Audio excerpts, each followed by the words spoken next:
Answering the most asked skateboarding questions. So this is a list of questions that seem to pop up over and over again on most of my videos.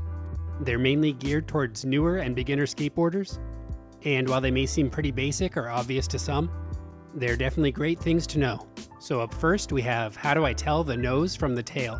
So if you've been skating for a while, this one may seem a little dumb to you, but for people who aren't really familiar with skateboarding or who are brand new to it, you may not even realize that there's a difference between the two.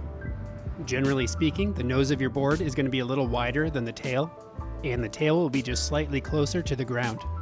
The reason for the wider nose is to provide more surface area for your foot to catch onto when you're doing tricks, and the tail being closer to the ground is so you can get a quicker pop.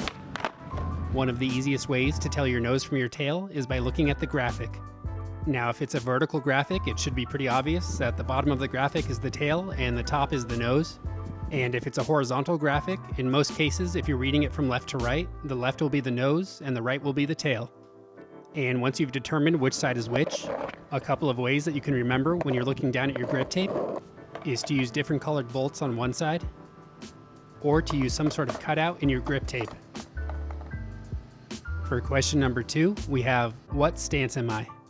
So for some people, when you first get on a skateboard, you just automatically know which way you feel more comfortable riding, but it seems that there's a good handful of others who may get a little confused by it.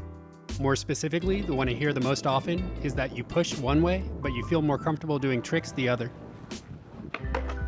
For actually trying to determine your stance, there's a few things you can try. I find that normally when you run towards your board and just jump on, whichever way you naturally tend to land will probably be the more comfortable way for you to ride. And to address the people who say that they push in one stance but feel more comfortable doing tricks in the other, I don't have a definitive answer, but I do suspect it has something to do with being confused between pushing regular and Mongo. So if you do push Mongo and you feel comfortable riding one way but doing tricks the other, I would suggest trying pushing regular a few times and see if that fixes your problem. For the next question, we have, am I too old to start skateboarding? And so my answer to this one is no. But there is a caveat. So if your goal is just to learn skateboarding for yourself and to have fun with it, then there is absolutely no age limit to skateboarding. You can look all over the internet and find people who didn't even start skateboarding until they were in their 40s or 50s or even 60s. And at least to me, skateboarding is all about fun and pushing yourself and learning new things. So if that's your goal, then I definitely say just go for it. Now on the other hand, the caveat I mentioned is that while not impossible, it's probably pretty unlikely that you're going to become pro or anything like that. It seems to be that in general, most pro skateboarders started skating when they were between 10 and 14, but there are exceptions where people were much younger or much older than that. But as they say, age is just a number, so go out there and have fun, and you'll get out of it what you put into it. For the next question, we have, where should I buy my first skateboard? So in general, I would say look up your local skate shop and pay them a visit. They'll have everything you need, and most of the time, the people who work there will be more than willing to help out a new skater pick out their stuff. Now, if you live in a smaller town or somewhere more remote, you may not have any local skate shops around you, and this is where the option of an online skate shop comes in. So when you go online, there's a million places to buy skateboards, but I'll give you a few of my favorites. In no particular order, I find myself ordering from either Tactics, Skate Warehouse, or Active Ride Shop.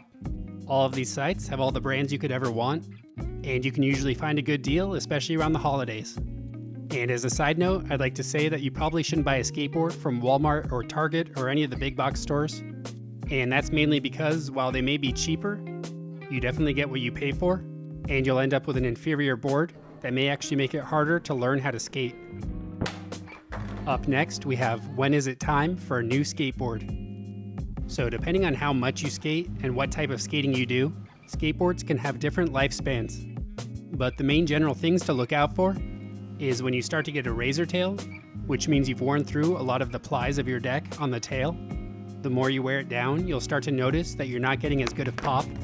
And most of the time you can actually hear the difference between a new board and one that's worn down. An old board doesn't have that same bright snap sound when you pop an Ollie. Most smaller chips in boards, and even some larger ones, depending on where they are, shouldn't really affect it too much. But once your plies start to delaminate or separate, or if you've cracked your board, then it's probably time to get a new one. Now, all of this isn't to say that you can't skate a deck that's completely worn down or has chips. In fact, most new skaters tend to skate their first few decks for a really long time. But once you've been skating a little longer, and maybe going a little harder, you'll start to see the benefits of switching your deck out a little more often. For the next question, we have, do I need skate shoes to skate? So technically you don't, but also technically you don't even need shoes to skate. But I would definitely advise against both of those. There's such thing as skateboard shoes for a reason, and that's because they're specifically designed and engineered for skateboarding, which means you'll find technology in them that you won't find in normal shoes. Things like toe caps or extra padding in the soles are all there so you can skate better and you won't wear down your shoes as fast. Now, like I said, technically you can go out there and skate in some fancy shoes or some running shoes, but these aren't going to give you the same board feel or protection for your feet that a skate shoe will, and they'll probably get ripped up about 100 times faster. Up next we have, is blank a good brand? So you can basically fill in the blank with any skate company and any kind of product that you want. People are always trying to figure out what the best brand is and who has the most pop. And for that, I would refer you over to my video, Do These 10 Things Make a Difference in Skateboarding, where I kind of give you my opinion on the whole thing. But basically, to sum it up, pretty much all the big skateboard companies are going to have good products with similar quality. Now, you can really dive into it and figure out which distributors get their boards made in which country. But at the end of the day, I still say it's down to personal preference. So you should just go out there and try a few different brands and see which one you like better. Up next, we have, I can't jump high, can I still skate? And this one's pretty easy, and the answer is yes. So you tend to see this question a lot with beginners who either are trying to ollie higher or are trying to do something like a kickflip, but they can't get the board to rotate all the way. So if you think about what jumping actually is, which is kind of just hopping up and then sucking your knees up, you can see how you don't actually have to have a really high vertical leap. As long as you can bring your legs up, then you're fine. And with people who are struggling getting higher ollies, this is actually less of a problem with being able to jump high, and probably just more of a timing issue.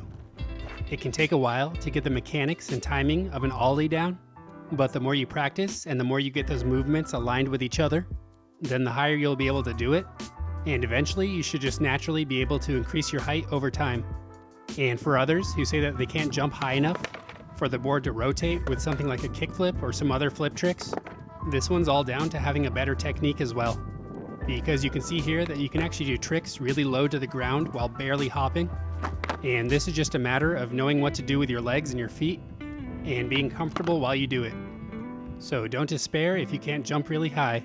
After all, it's not like skateboarding is an Olympic sport. Let's move on.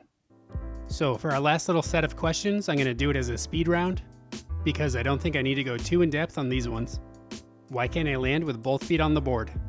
This one's usually due to commitment issues, even if you don't realize it, but it's probably because you're afraid to land back on the board. For this, I'd say probably just go practice in the grass. Why do I turn when I ollie? You're probably turning your shoulders. Watch my how to ollie while rolling video and I address it in there. Why does my board fly away from me? This is the same as the first one, it's probably a fear issue. So practice in a safe place like on the grass or on the carpet. And as you improve, you should get better control over your board. Can I have a skateboard? I do my best to do giveaways here and there, but as you know, skateboards are expensive, or else I'd gladly give all 211,000 of you a skateboard. Who are you and what are you doing here? I don't know. So like I mentioned in the beginning, those were some of the most frequently asked questions that I get on my videos. Hopefully this helped to clear some of that up. And if you have any other skateboarding related questions that you'd like to know the answer to, just let me know down below in a comment and I'll answer it in an upcoming video. So as always, I'd like to thank my Patreon pledgers for being so awesome and for your continued support. And besides that, I'd like to thank you for watching, and you can like and subscribe if you want.